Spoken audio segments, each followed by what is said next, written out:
또 한 주 잘 보내셨습니까? 네. 한 주 잘 보내셨으면 우리 앞뒤 양옆 보로 식구님들하고 밝은 얼굴로 한번 인사 나누는 시간 갖겠습니다. 안녕하십니까?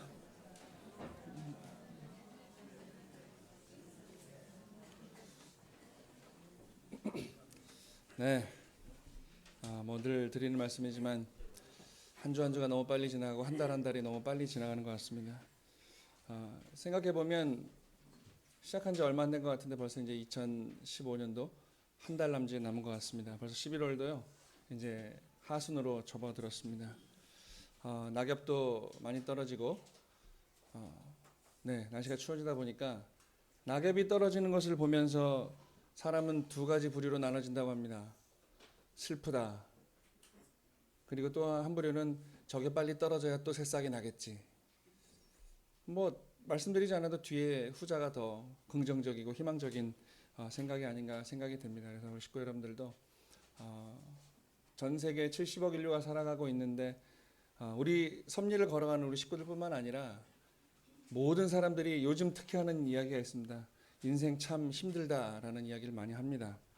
근데 참 재밌는 것은 초등학교 3학년짜리들도 요새 참 인생 살기 힘들다라는 이야기를 한다는 걸 뉴스에서 봤습니다. 오히려 그 심리학자가 이야기 연령대별로 분석을 해서 발표를 했는데 가장 힘든 연령대가 초등학생이라고 합니다.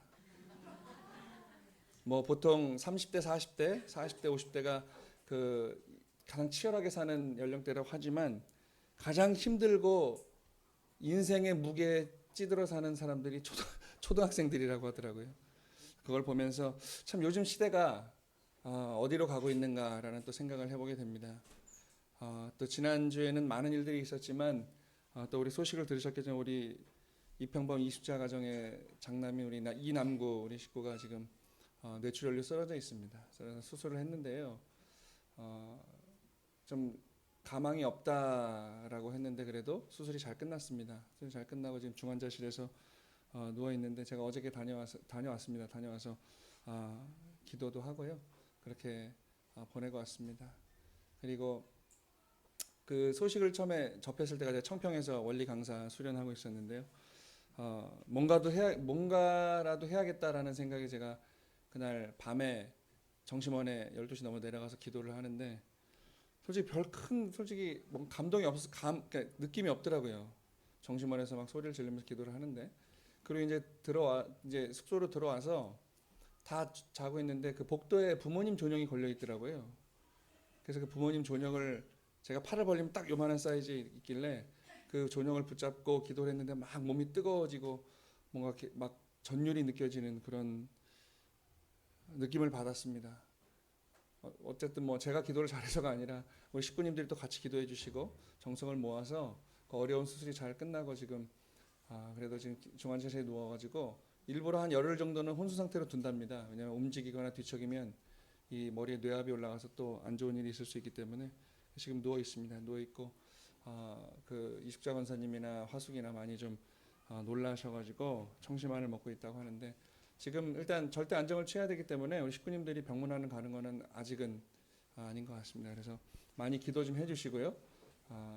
이 기도가 이루어진다고 믿는 사람에게는 반드시 이루어진답니다. 그리고 내가 기도한다고 되겠어라고 생각하면 또 그렇게 되기 때문에 식구님들 많이 좀 기도해 주시고 함께 해주셨으면 좋겠습니다. 그 오늘의 말씀의 주제를 내 신앙의 주인이 되자라는 주제로 잡아왔습니다. 그래서 신앙이라고 하는 것과 또 그 신앙의 주인이 되는 것이 어떠한 이런 내용들이 있는가라는 내용을 살펴볼 때 우리가 이 신앙이라고 하는 것이 무엇이냐, 신앙을 잘하는 사람은 어떤 사람이냐 보니까 하늘 부모님을 절대적으로 믿는 사람이 신앙의 주인인 사람이고요. 그다음에 또 하나 어떤 하늘 부모님을 절대적으로 모시는 사람, 그러니까 믿고 모시는 사람이 참된 신앙을 하는 사람이다. 그래서 이 신앙이라고 하는 내용이 믿을 신자에 우러를 앙자다 보니까 신앙이라고 하는 것은 내가 누가 시켜서가 아니라 내 마음 가운데서 우러나고 내 마음이 움직여서 하늘 부모님을 모시고 절대적으로 따르는 사람, 믿는 사람, 그런 사람을 우리는 신앙인이라고 합니다. 그래서 신앙인이라고 하는 것은 우리뿐만 아니라 많은 종교의 신앙인들이 있습니다.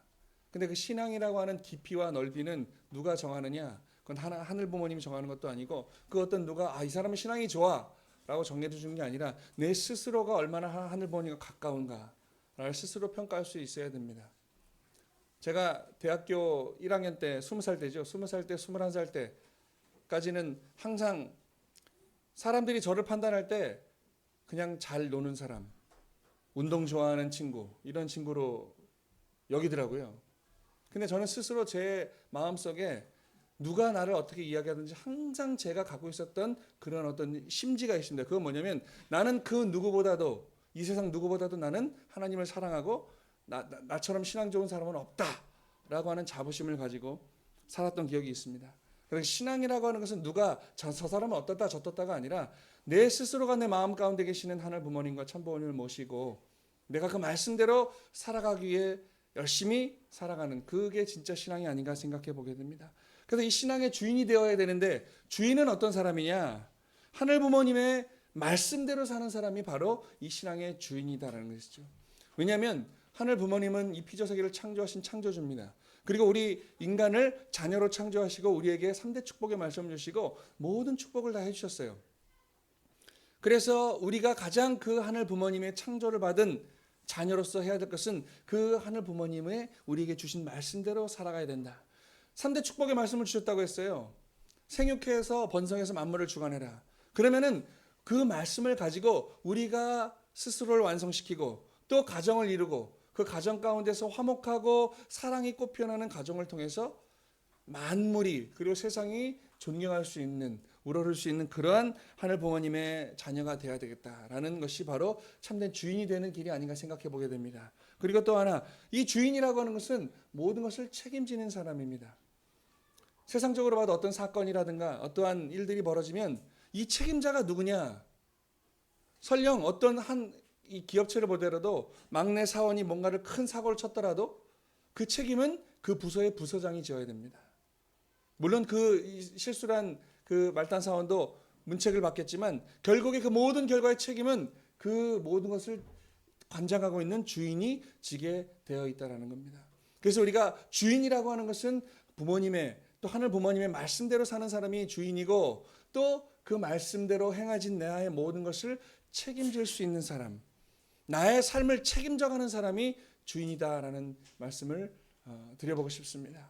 그래서 우리는 참다운 신앙을 하는 사람이라고 하면 말씀대로 사는 사람이지만 말씀에 끌려가는 사람이 아니라 그 말씀을 듣고 그 말씀을 내 가슴속에 심어서 새로운 뿌리를 내리고 새로운 열매를 맺어서 내가 그 말씀대로 움직여지는 사람. 그게 바로 직접 주관권이라고 하는 하나님과 완전히 심정일처된 그런 삶을 사는 사람이 바로 주인이 아닌가 생각을 해보게 됩니다. 세상 가운데서도 주인이라는 이야기를 많이 합니다. 주인의식이라는 이야기도 많이 하고요. 그럼 주인의식이 뭐냐? 우리는 많은 주인의식 이야기를 합니다. 그러면 이 이야기했던 그 주인의식이 없는 사람은 어떠한 사람들이냐? 첫 번째로 책임감이 없습니다. 책임지려고 하지 않습니다. 그 책임을 회피하려고 합니다. 내가 잘못을 해놓고 설령 내 측근이 잘못했더라도 그것을 무마시키려 하고 피하려고만 하지 그걸 책임지려고 하지 않습니다. 그러니까 그것을 무마시키고 내가 책임지지 않기 위해서 많은 거짓말과 많은 비리들이 벌어지는 것이죠. 그리고 두 번째로 주인의식이 없는 사람은 되게 수동적입니다.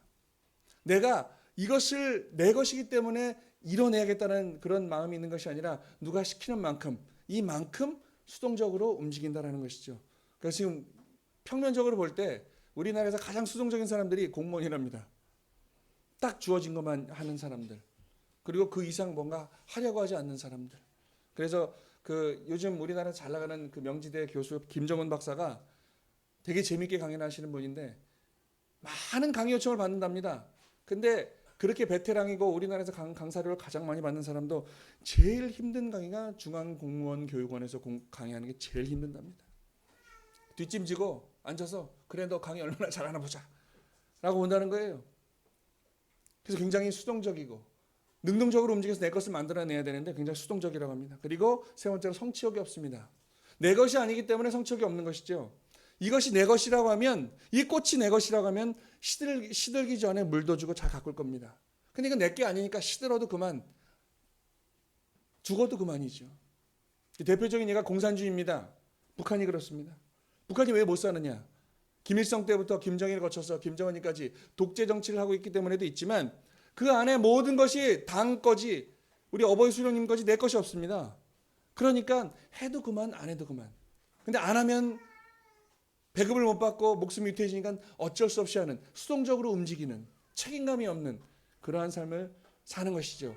그리고 마지막으로 이러한 우리 육신과 영인체가 되다 보니까 하늘 부모님이 거할 수 없습니다. 섭리의 주인이요, 말씀의 주인이요, 심정의 주인인 그런 사람들한테는 거할 수 있지, 그 모든 것을 무시하거나 이러한 주인의식이 없는 사람에게는 하늘 부모님이 거할 수 없다는 것이죠. 그럼 반면에 주인의식을 가진 사람은 어떤 사람이냐? 반대로 생각하면 되겠습니다. 책임감이 투철합니다. 내가 주신 말씀을 이루어야겠다. 나는 하늘 부모님으로부터 왔으니 나의 모든 것은 하늘 부모님 것이고 내가 그 말씀대로 살아가야겠다. 그렇게 항상 아침에 기도하고 자기 전에 기도하는 사람.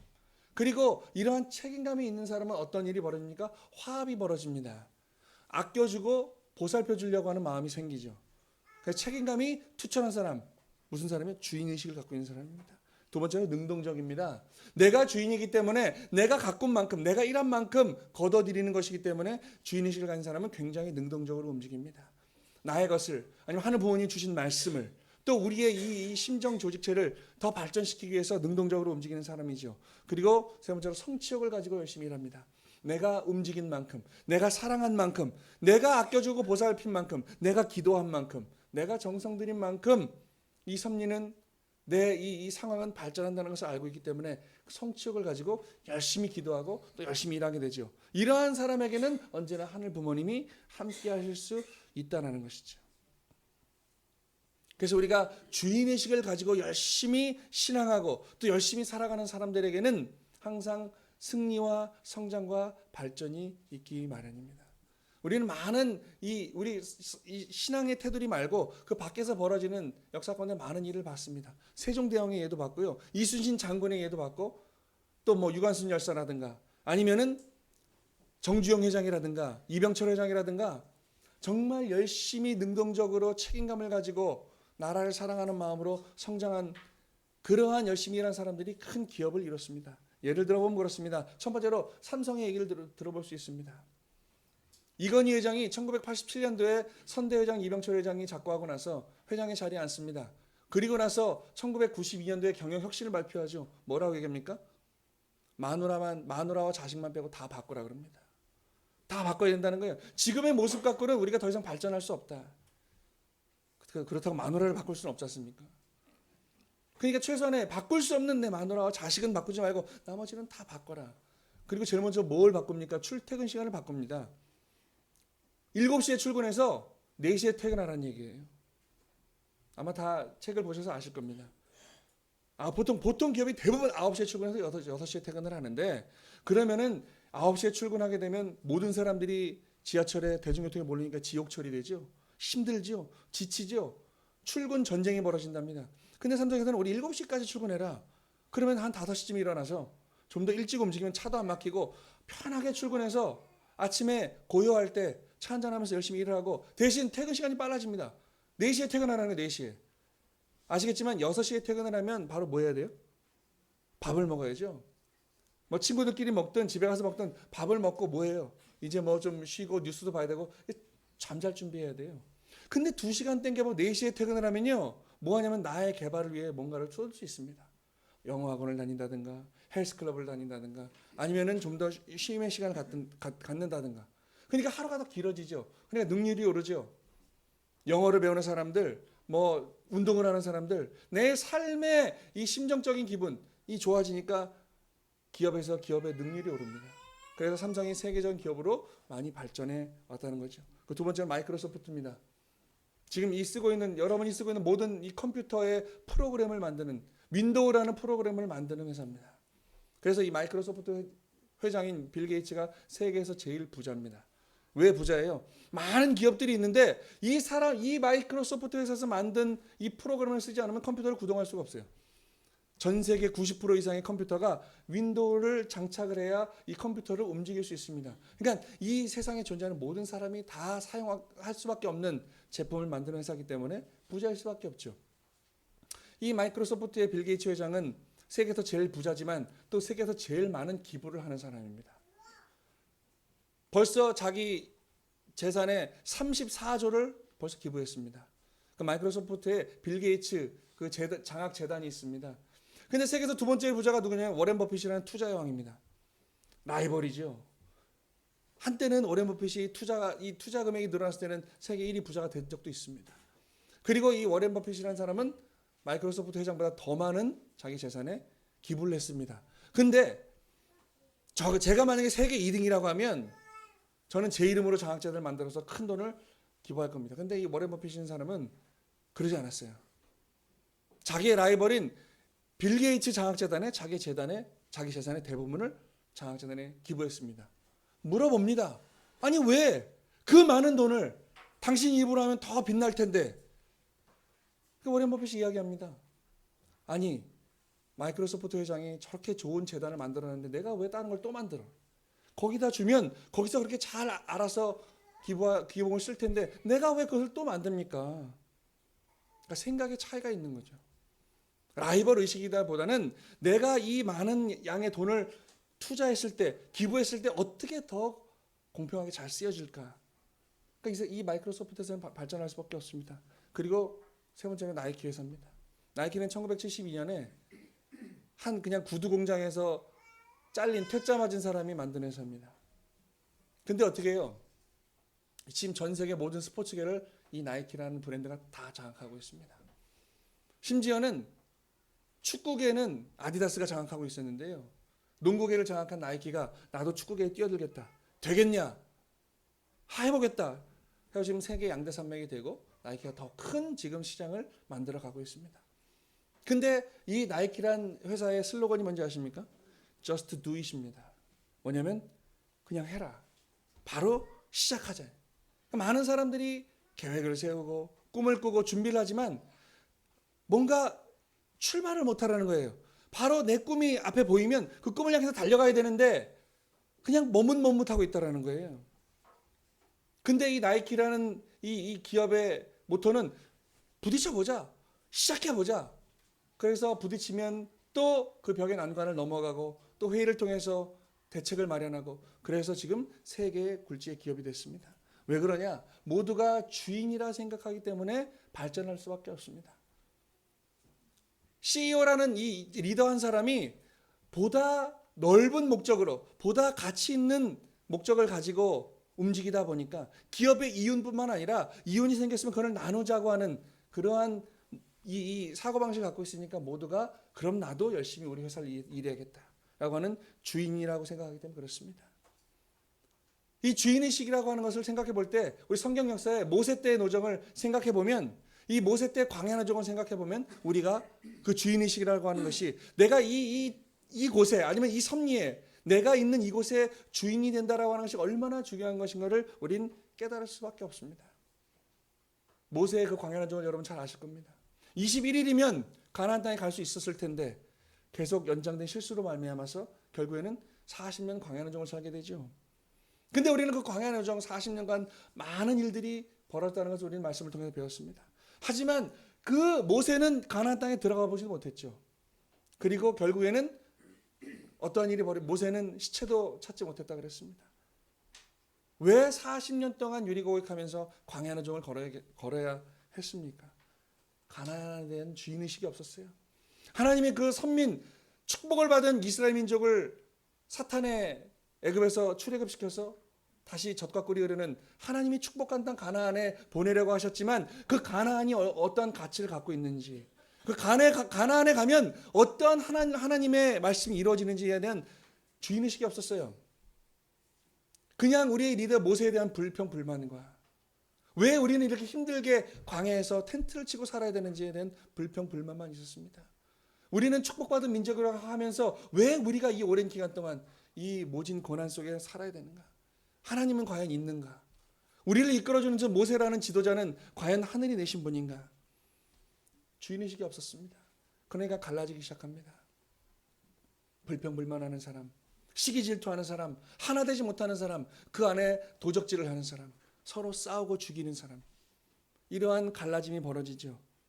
이게 지금 그냥 그때 모세 때 벌어진 역사가 아니라 우리가 그 역사의 본보기 노정을 걷고 있기 때문에 우리가 한번 지금 우리의 모습과 잘 한번 생각을 해봐야 되겠습니다.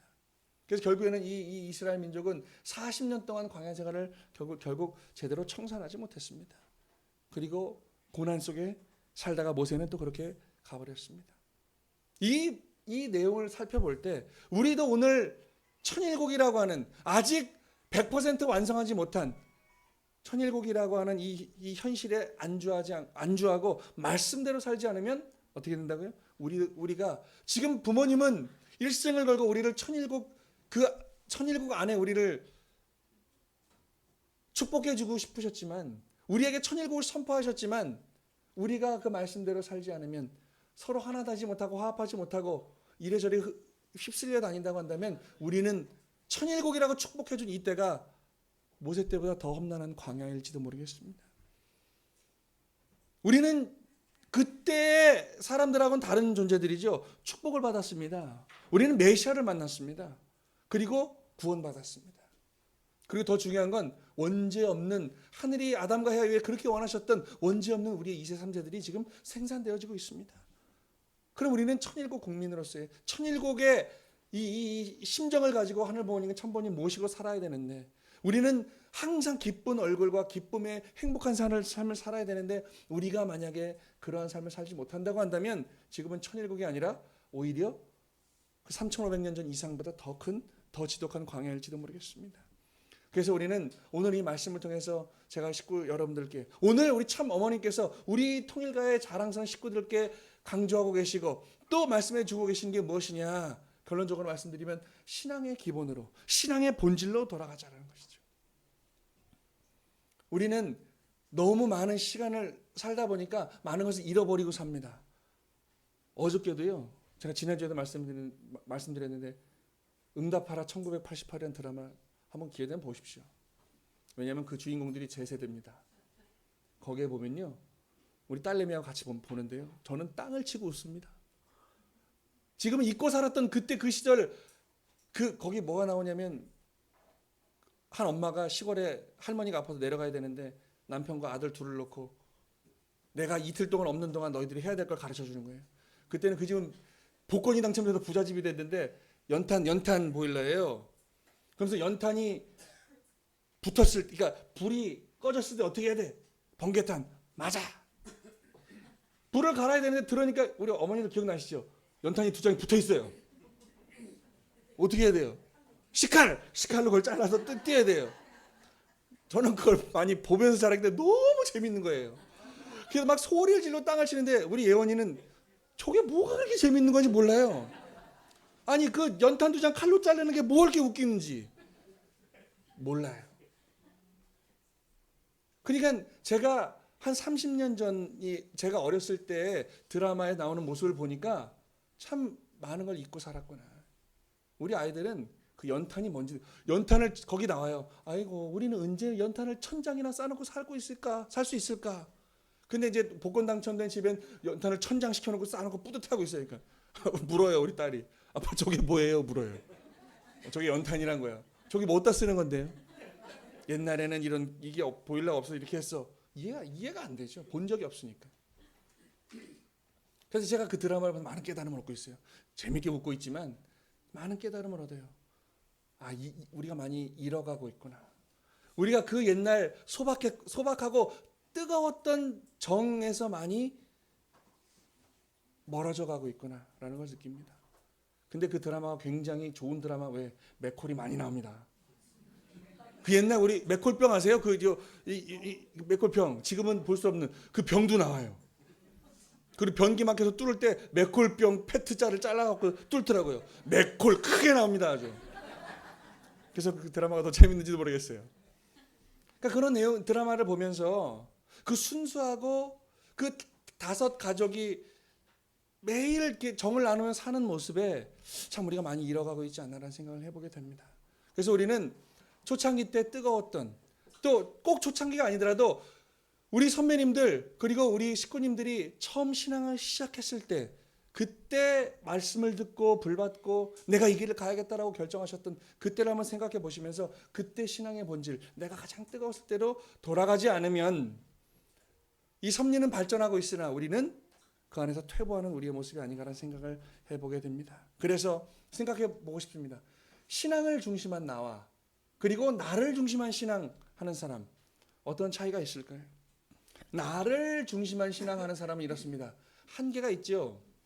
신앙이라고 하는 것은 서두에 말씀드렸지만 하늘 부모님을 믿고 모시고 따르는 것이 신앙인데 모든 것이 나를 중심한 사람은 한계가 있어요. 왜? 나라는 한계가 있죠. 그리고 이해되지 않으면 할 수 없습니다.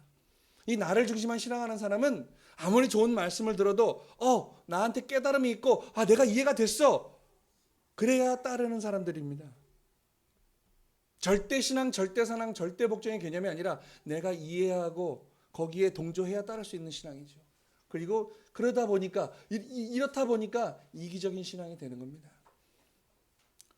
무릇 신앙이라고 하는 것은 나의 신앙을 있게 한 어떠한 절대자, 그분을 믿고 따르는 것인데 결국에는 나를 중심한 신앙이 되다 보니까 내가 하나님이 되어버리는 거죠. 내가 이해돼야 따를 수 있는 거죠. 그러니까 굉장히 이기적인 신앙이 되어버립니다. 그리고 중심이 없는 신앙을 하게 됩니다. 중심을 잃어버린, 내가 중심이 되어버린 한계적인 신앙을 하게 되죠. 근데 반대로 신앙을 중심한 이러한 신앙을 나는 어떤 말씀대로 살 수 있는 기본이 있습니다. 왜냐하면 내가 하는 부모님 모시고 믿고 따르는 그런 신앙이 기본되기 때문에 말씀대로 사는 기본을 이룰 수 있다는 것이죠. 그리고 어때요? 희생과 고생을 감사히 받아들이는 사람이 바로 신앙적인 사람입니다. 나를 중심한 신앙이 아니라 신앙적인 내용을 중심하고 나를 만들어가는 사람. 이 희생과 고생을 감사히 받아들입니다. 오늘 나를 이 한 대로 보내신 하나님의 그 뜻에 감사드립니다. 할 수 있는 사람이죠. 그리고 어떻게요? 미래에 대한 희망과 비전이 있습니다. 왜 그렇습니까? 절대자이신 하나님이 나를 사랑하시고 내가 그 말씀대로 그 앞에 부복을 하니 시너지 효과를 이룰 수밖에 없죠. 나를 통해서 역사하는 하나님의 사랑을 느끼고 내가 주인이 돼서 투입하는 사람. 미래에 대한 희망과 비전이 있습니다.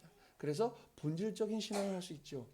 하늘 부모님의 창조 목적을 이해하고 우리가 왜 창조되었는가, 우리가 왜 이렇게 살아가야 되는가를 믿고 깨닫는 사람. 그리고 내가 그 하늘 부모님의 참 부모님의 심정의 주인이 되겠다고 다짐하는 사람. 그리고 다짐으로 끝나는 것이 아니라 내 삶 속에서 체화하는 사람, 실천하는 사람. 그러한 사람들이 어떻게 해요? 참된 신앙인이라고 할 수 있겠습니다. 그래서 하늘 앞에 지금 우리가 당장 할 수 있는 게 무엇이겠습니까? 오늘 이 시간, 오늘 이 상황 가운데 우리가 그 뜻을 위해, 신앙을 위해, 하늘 부모님과 참 부모님을 위해 우리가 할 수 있는 것, 기본 신앙을 철저히 지켜나가는 것이 아닌가 생각을 해보게 됩니다. 아까 드라마를 빗대서 말씀드렸지만 우리는 처음에 뜨거웠던 그 마음들이 많이 퇴색되어 가고 있습니다. 물론 그게 다 퇴색되어 가고 있다고 하는 말은 아닙니다. 우리가 더 그 말씀 안에 녹아나고 말씀과 하나 되는 이 과정을 걷고 있지만 너무 하나 되다 보니까 그게 소중한 걸 모르는 거예요. 지금 우리 성전이 그래도 밝게 빛나고 있죠. 근데 만약에 불을 다 꺼보면 어둡죠. 그냥 이 밝은 곳에서는요, 우리가 항상 밝은 곳에 있으면 그 불빛의 고마움을 모른다는 겁니다. 어두워 봐야 그 불빛의 고마움을 안다는 거예요. 우리 가족도 뭔가 어려움을 겪어봐야 그 가정의 소중함을 알게 되는 거죠. 부부도요. 그러니까 저는 그렇게 합니다. 부부도 너무 금슬이 좀 오면 안 좋아요. 가끔 싸우고 그렇다고 또 뭐 치고받고는 하면 안 되겠지만 가끔 좀 의견 대립도 해보고 그래야 내 부인의, 내 남편의 소중함을 깨닫게 되지 않나 생각해 보게 됩니다. 그래서 우리는 좀 더 어렵고 낮은 곳으로 내려가 봐야 그 말씀의 깊이와 또 하늘 부모님의 심정과 사랑을 얼마나 소중한 것인가를 깨닫게 된다는 거예요. 그래서 아마 아버님께서 우리에게 계속 낮은 곳으로, 어려운 곳으로 우리를 파송시키셨는지 모르겠습니다. 그래서 이 기본 신앙을 철저히 지켜나간다는 것, 그럼 우리가 지켜야 할 기본 신앙이 무엇이 있겠습니까? 가장 기본입니다. 예배와 헌금 생활을 철저히 잘하는 것입니다. 이거는 뭐 우리 아이들한테 물어봐도 다 아는 것입니다. 그 두 번째로 중요한 것이죠. 하늘의 혈통을 지켜나가는 것입니다. 우리 부모님들은 자녀들을 잘 교육하셔가지고 이 자녀들이 우리의 원죄에서 태어난 2세, 3세들이 다시 축복의 길로, 다시 혈통을 더 번식하는 길로 우리가 인도해 나가야 될 것입니다. 우리 아이들이 축복을 받지 못하고 힘든 것은 많은 부분 우리 부모님들의 책임이 큽니다. 지금이라도 우리가 이 혈통을 위해서 생각해 보십시오. 왜 6천년간의 기나긴 이 고난의 역사 가운데 참부모님 하나를 보내시자고 했습니까? 하늘 부모님이. 잃어버린 혈통을 찾기 위한 것입니다. 그래서 우리가 이 하나님의 혈통을 지켜나가는 것이 얼마나 중요하게 우리가 지켜야 할 기본 신앙인 것을 또 알게 됩니다. 그리고 아버님께서 평생을 우리에게 강조하셨던 위하는 삶의 실천입니다. 이 위하는 삶의 실천을 잘못 이해하면 뭐 크게 가진 사람이 줄 수 있다라고 하는 그게 아닙니다. 정말 내 마음이라도 쉽게 말하면 여기 박스 줍는 할아버지 할머니 요새 밤에 많이 다니시더라고요. 힘들게 리어카를 끌고 갈 때 그거 한번 밀어주는 게 우리 위하는 삶의 실천입니다. 줄 게 없으면 힘들어하는 사람에게 아유 위로의 한마디라도 해주는 것이 우리가 위하는 삶의 실천이라고 할 수 있겠습니다. 그리고 마지막으로 하나 되고 화합하기입니다. 오늘 어머니께서 우리에게 주신 말씀이 있습니다. 계속 말씀하십니다. 천전 궁에 갈 때마다 우리 목회자들한테도 강조하십니다. 화합해라. 하나 되라. 이게 돼야 모든 것을 다 해나갈 수 있다는 거예요. 그래서 우리가 이러한 내용을 가지고 우리 참 부모님을 이 땅에 우리를 구원하러 오신 재림주라고 자랑을 해야겠습니다. 세상 앞에 어머님은 요새도 계속 강조하십니다. 참부모를 알리고 참부모를 자랑해야 된다. 왜 그래요? 모든 세상이 죄악의 세상으로 변해버렸기 때문에 그렇습니다. 해결책이 없기 때문에 그렇습니다. 우리 정부도 뭐 유엔도 세계도 모든 것을 다 해결하려고 몸부림을 치고 있는데 그 해결점을 찾을 수가 없어요. 왜 그래요? 그 뿌리를 모르기 때문에 그렇습니다. 뿌리를 모르기 때문에. 좋은 예가 있어요. 저 청계천에서 이거 실제로 방송에 나왔던 이야기입니다. 청계천에 옛날에 그 공사하기 전에요. 거기 무슨 뭐 만물상도 있고 공구 상가도 있고 많이 있었죠. 거기서 가게를 하던 어떤 아저씨가 있어요. 근데 어떤 저 길 건너 있는 다른 장사하는 사람은 매일 싸우는 거예요. 와서 너 장사 그렇게 하지 마. 뭐 매일 싸우는 거예요. 근데 어느 날 82년도인가요? 그 이산가족 찾기 때 자기도 이제 이산가족을 찾겠다고 엄마를 찾겠다고 이 서류를 내놨습니다. 근데 그때 기억하시죠? 많은 방송 나왔잖아요. 뭐 잃어버렸던 부모님 찾고. 근데 테레비를 켰는데 방송에 부모를 찾았다고 하는 거예요. 근데 보니까 그놈이 나랑 맨날 싸우는 놈이에요. 아유 저놈 좋겠다. 그냥 가만히 보니까 그 놈이 찾은 어머니가 내가 찾는 어머니인 거예요. 그래가지고 부랴부랴 방송국에 전화해서 찾아갔어요.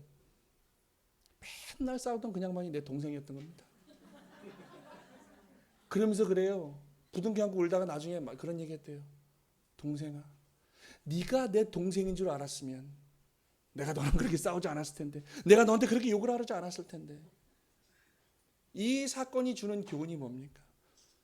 많이 갈라지고 뭐 IS 지금 테러 위협 전 세계가 갈라지고 있지만 그게 만약에 형제라고 생각해 보십시오. 모든 싸움은 끝나는 겁니다. 이게 참 부모님의 가장 큰 무기라는 것이죠. 원 패밀리 언더 가시라는 말이 그냥 나오는 게 아니에요. 너랑 나랑 피부색이 다르고 다른 나라에 살지만 알고 보니까 부모님이 같다 이거예요. 우리의 혈통은 하늘 부모님에서 왔다라는 것을 깨닫는 순간 우리는 모든 분쟁과 모든 문제가 해결될 수 있다는 것이죠. 그래서 우리가 어떠한 삶을 살아야 되느냐. 이러한 기본 신앙을 통해서 우리가 참부모를 많이 알려야 이 세상에 벌어진 많은 고통과 죄악과 어려운 내용들은 우리가 같은 부모님의 자녀다라는 것을 깨닫는 순간 모든 것이 다 해결된다는 이게 참부모님의 핵심 가르침입니다. 그래서 우리가 전도를 해야 되고 그래서 우리가 화합해야 되는 것이죠. 그래서 많은 어려움들이 있습니다. 아까도 서두에 말씀드렸지만 인생 쉽지 않습니다. 아마 지금 여기 계신 우리 모든 식구님들 가장 고통스럽게 힘든 아마 식구는 저기 진설 거예요. 진설. 이제 100일 지난 진설. 자기 마음대로 걷지도 못해요. 뛰지도 못해요. 먹고 싶은 게 있는데 먹지도 못해요. 졸리면 자면 되는데 꼭 엄마한테 재워달라 그래요. 그렇잖아요. 매일 울잖아요. 얼마나 고통스럽겠어요. 말도 못하게 입에 또 뭐 물려놨어요. 그래서 우리가 인생은 어차피 우리가 태어났기 때문에 타락한 그런 이 터전이 있기 때문에 힘든 겁니다. 이 근본 뿌리를 바꾸지 않고서는 우리는 진정한 행복을 느낄 수 없다. 그래서 식구 여러분, 우리 좀 더 힘내셨으면 좋겠습니다. 세상 사람들이나 우리나 인생이 힘든 건 마찬가지입니다. 근데 우리는 참부모를 만났지 않습니까? 그렇기 때문에 우리는 식구란 이름을 쓰지 않아요. 그래서 우리가 그 식구라는 이름이, 아버님께서 초창기 때 우리에게 식구라고 해주셨던 그 이름이 퇴색되지 않게 더욱더 진짜 식구가 될 수 있는, 화합하고 사랑하는 우리가 됐으면 좋겠습니다. 그래서 진짜 신앙다운 신앙을 하는, 신앙의 기본으로 돌아가서 우리가 함께 기쁠 수 있는 귀한 한 천일국의 시대를 만들어가는 자랑스러운 우리 통일가의 자녀들이 됐으면 좋겠습니다. 기도하겠습니다.